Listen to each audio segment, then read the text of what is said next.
Town chairman Liaquatabad Faraz Haseeb का कहना है कि बरसात से कबल ही शहर और दीगर इलाकों की सफाई का काम मुकम्मल कर रहे हैं और जितना भी अमला है उनकी जो है हमने छुट्टियां मनसूख कर दी हैं और इसमें डे नाइट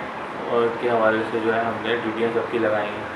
उसके अलावा जो है मुहर्रम के हवाले से हमने जो है तकरीबन तमाम इमाम बारगाहों के पास जो है वो सफाई के हवाले से, लाइट के हवाले से, सीवरेज के हवाले से तमाम तर इंतज़ाम जो हैं हमने मुकम्मल कर दिए। उसी के साथ जो है हमने जो हमारी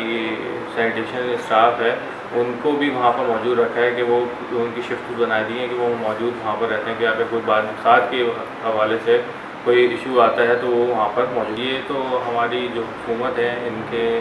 आप कह रहे हैं जो करने के काम है यही बिल्कुल गलत है। अभी वो काम जो है PWD के तहत हो रहा है। अच्छा, उसकी नॉलेज या परमिशन हमसे नहीं ली जाती, वो खुद से आते हैं काम करके चले जाते हैं और काम यकीनन